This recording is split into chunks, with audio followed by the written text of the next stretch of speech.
Hi, so I want to talk about the similarities and differences between all four of these different types of car jump starters. So the first one is actually a peak amp. So this here is a DBPower 800 amp. That's a DBPower 600 amp. That's a TrekPow 1500 amp, and that is a TackLife 600 amp. And the truth of the matter is, with all of these, it could start any SUV. So for example, a typical SUV, such as a Acura MDX or a Honda Pilot, has a 3.5 liter engine. And all of these can pretty much start them fairly easily, as long as the battery itself is not completely dead. So if you leave your light on overnight or whatever and your battery gets drained, that's not a completely dead battery. And any of these will be able to start it fine. Now, a F-150 is also 3.5 liters, and the highest model is 5.0 liters. So you might want to get a 800 amp or a 1500 amp for it. But the truth of the matter is, none of these actually is really what it claims to be, which is the highest amp here, because as many people on the internet mentioned, that would actually melt the wires if it was actually the case. So raw peak amp is not the be-all and end-all of the spec for these car jump starters. Now, secondly, what you have to balance the peak amp with is actually the capacity storage power of each one of these. So for example, you'll notice this 1500 amp is pretty thin, and the reason why it's pretty thin is because it actually has less battery cells in it for the storage. So for example, this particular one is 10,500 milliamps, and this one is 18,000 milliamps, as well as this one being 18,000 milliamps, and this one is 16,000 milliamps. Now what that means, it's like buying it's like buying 4 AA batteries versus 8 AA batteries. So that's the analogy there, where it's actually the storage capacity. And the reason why that matters is because a lot of times I put these in my car for 6 to 12 months without taking it out, such that I can use it when I need it, whenever I need it. So I've rescued a couple of people with my car jump starter here, probably about 3 so far, in parking lots because they left their light on. And the good thing about it is you want these stored in your car. So even in the dead of winter, I've put this in my car for months at a time in the northeast winter, and none of the batteries really drain to below 90, even 99%. So just keep that in mind. That's very common with all of these, is they keep their charge pretty good, probably from 6 to 12 months, but you do want to recharge it every 6 months and just double check it. But one thing you would want to pay attention to is actually the milliamp hours. So once again, this TackLife is 16,000, and this one is 10,000, that one's 18,000, and this one's also 18,000 milliamp hours. So just keep that in mind. Now, the other thing I want to mention is all of these have pretty heavy duty clamps. So you'll notice, they're fairly standard. Now, one thing about these is that it does have this button here. And what this button means is it actually boosts a dead battery. So if you put these on the terminals and it still blinks red, you would push this boost button to sort of jumpstart a very low power or dead battery. So all of these also have those. Now, in terms of boosting a dead battery, you want to at least get probably an 800 amp. And I would stay away from a lot of these 1500 amps. You'll notice anything that is sort of marketed above 1200 amps or 1000 amps rarely show the battery capacity, meaning the milliamp hours, because it's usually less than half the storage power of an 800 amp or 600 amp. So just keep that in mind when you're buying these.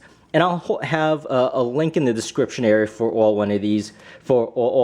Now, the DBPower is what I prefer. I buy a lot of these for my family, actually, because it's actually a safety issue as far as not being stranded.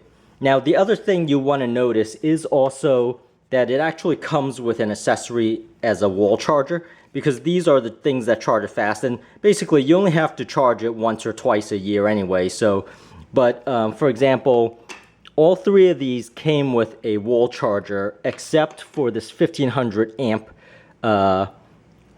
peak amp one because this one came with a USB cable for charging, and I guess they had to skimp somewhere, so they skimped on you know, those accessories. And this came with the least amount of accessories, whereas the DBPower came with its standard set of accessories, and you could watch that in detail in my other videos. Now, a lot of these have an emergency light, so let me zoom in here and give you sort of like a closer look, a side-by-side look. So, for example, this one has a red emergency light, and the way that works is it also has a flashlight. So if you turn this on, you'll notice there's a flashlight. You push it once and it's a flashing light. You push it a second time and it's a strobe. Now if you push it twice, you'll notice it has a blinking light here. So keep that in mind.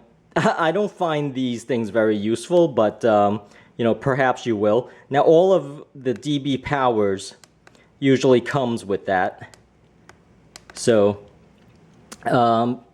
just keep that in mind. Oh, all of these, by the way, have reverse-proof protection. So if you put the terminals the wrong way, these things will have an indicator. It'll buzz or it'll blink, and it's your cue to actually, you know, put these terminals, you know, in the right way, negative to negative, positive to positive.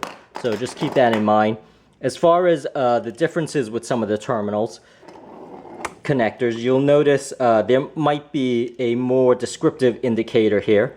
So this one would actually tell you whether it's reversed or correct.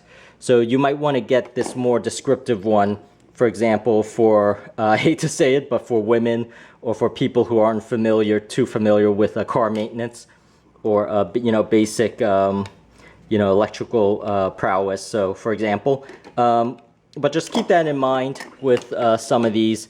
Now, let me put this side by side. The other thing you would want to notice, or that you might want, is an actual LCD screen. So you see here, this LCD screen actually says 98%. Some of them merely just have a light indicator. So this particular one just has a light indicator instead of the LCD. Sometimes you want to be a little bit more precise. And you'll notice, you know, this one does have an emergency light. Most of these do have emergency lights. Now, the other thing you might want, if you want to use this as a charger, though I would not recommend it, is that some of these have quick charge. And quick charge is for your devices where you could charge, you know, for 15 minutes, and it'll give you, if your device supports a quick charge, as far as your phones and your tablets, it will charge, you know, for example, 80% in the first 15 minutes, you know, that type of thing. But that's only if your devices support it. Now, I like to separate the power banks with these actual, you know, car jump starters, because, hey, you know, they have a specific purpose, and I don't like mixing the purposes of both of them, because if you're using this as a accessory charger, when you really need it for that emergency, you might not have it. So I wouldn't do that, especially when these, all of them recommend that it be at least 50% charged before you actually jump start your car. Now, all of these do come with these very nice carrying cases. So let me go ahead and show you some of these carrying cases. So this TackLife one is a little bit more unique because it actually has a zipper in a pocket, so a lot of the stuff won't spill in. Now, they do have, you know, your perfectly sized up case here where you could put the charger. And this is the one for the TrekPow, and you could see how it's a half pouch. And that's the same with the DBPowers. So, you know, just keep that in mind. As I mentioned in the beginning, that the first thing you do want to look at is the peak amp, but the peak amp is not the be-all and end-all of the spec. Just buy it sort of enough for, you know, boosting. So for example, even the 800, I would actually recommend the 800 amp as it is the best price to performance ratio. But that's really it. That's really what I wanted to mention. And I hope this helps, and please subscribe, and thank you for watching. And all of these links will be in the description area of this video, and thanks a lot, and I hope this helps. Bye-bye.